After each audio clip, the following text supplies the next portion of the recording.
Okay, so the resulting picture will look like this. I make it maybe better in this one because it is in color.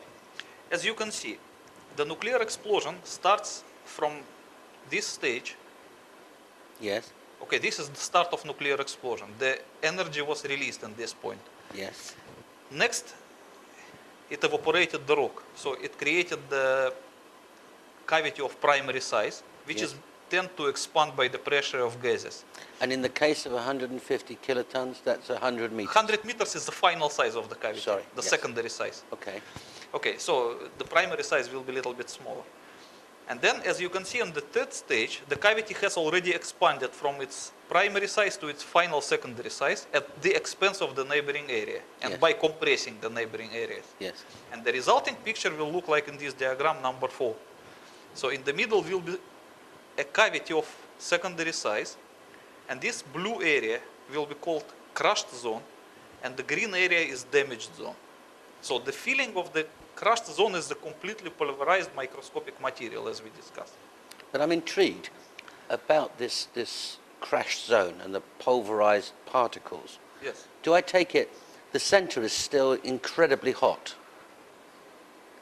It doesn't matter Massive because temperatures. eventually it will cool down anyways. Right. But then we've got this pulverized dust. Yes. No matter what the material is, steel, It human beings, doesn't matter. granite, It doesn't- anything. Anything, it will be just pulverized irrespectively of what it was. Because the pressure of these gases is so high that it will equally pulverize everything. In your book, you explain that the pulverized dust can take the form of what it was originally, Yes. Form and but the color. then you pick it up Yes. and it's just dust, it's not there. Yes. So you can pick up some rock from here, and it will look like an original piece of rock. Like a pebble. Yeah, you can see the same color and the same form as it was before. Right. But when you grab it and you press it a little bit with your finger, it will just crush to the microscopic dust. So the atoms of that article are still the same material, Yes. but they're just they're not connected in No, I essence. would not say that it will be crushed to atomic structure. No. No, to, no, to no. microscopic. No, I'm just trying to get a picture because we're going to come and look at dust later and see if it's the same dust. Yes. Okay, so now, as you can understand this, I want to explain about the destructive factors of the underground nuclear explosion. So this is the level of surface, and this is our underground nuclear explosion. So as you can see, there was no thermal radiation, because it was underground, there was no air around. There was no air blast wave, because there was no air around. And third, the penetrating ionizing radiation that can injure people instantly could not reach the Earth's surface because as a part of primary radiation, it was absorbed by surrounding areas of the rock. So the people standing on the Earth's surface could not be injured by the radiation because Well, it was still underground, it's contained. When presumably Americans and Russians test an underground nuclear device, they put it underneath the desert. I don't know where the Russians do it, but I think the Americans do it in the Nevada desert. So it's Sometime underground. in the mountain. Sure. But is that because they're worried about material or radiation escaping through the surface and damaging people? No. First of all, they do not want nuclear testing to create an atmospheric nuclear explosion. They just want to contain that underground. That is first of all. Yeah. Okay. The second thing, why they do it in remote areas, because even though this explosion is contained, the highly radioactive gases which are inside the cavity will eventually escape to the Earth's surface by some crevices in the rock. Gases. Yes, of course, they will escape eventually. And they contain radioactivity. Yes, they are radioactive. So if someone stands above the spot of underground nuclear explosion, at the time when the gases are finding their way to the Earth's surface, he will still get the radiation injury by inhaling these gases. That's why they do it in remote places only. Understood. And But you have to understand also that the material which is in between the cavity and the Earth's surface, it serves also as a filter. So on the way, these gases will filter through it, and most of the radioactivity will remain in the rock. So when the gases reach surface, they will be somehow filtered. So as deeper you position your nuclear charge, as bigger will be the filter.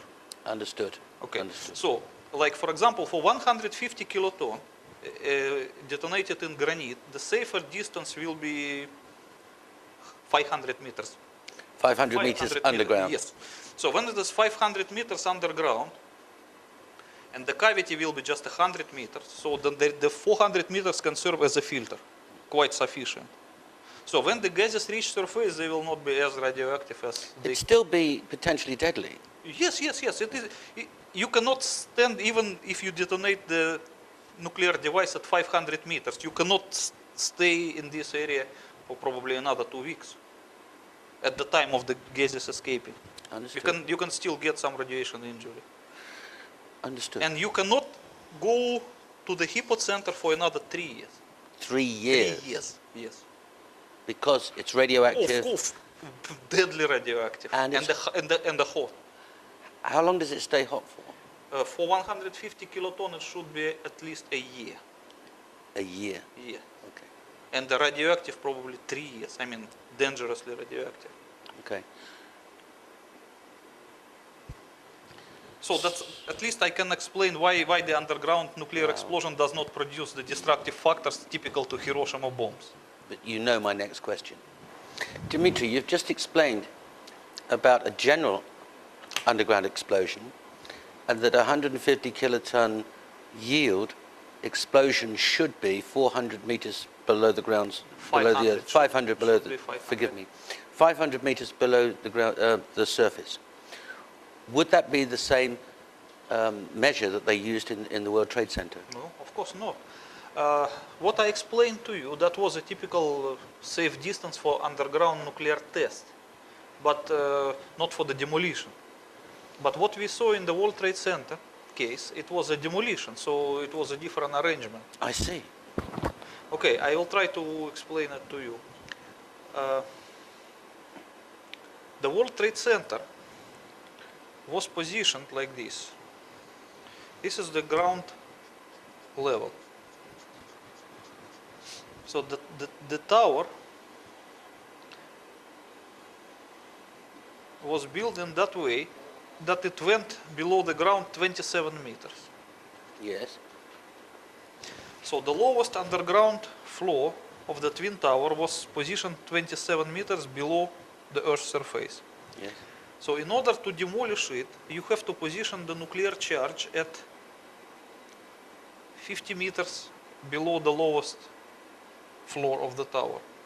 Exactly 50 meters. Exactly 50 meters, because 150 kiloton explosion in granite, as I explained to you, produces a cavity of 100 meters. So if the radius is 50 meters, it is exactly the right position, so that the upper sphere of the cavity will never reach the Earth's surface, but it will reach the underground foundation of the tower. So that was the demolition idea. That's why they position the nuclear charge, if measuring from the Earth's surface, is 77 meters. Not 27 meters here and 50 meters here, so altogether, from here to here, is the 77 meters. Exactly. Exactly. And 100 meters wouldn't work? It would not work because the upper end of the cavity would not reach the foundation of the tower. I understand. And that's, they intended it to be exactly like this.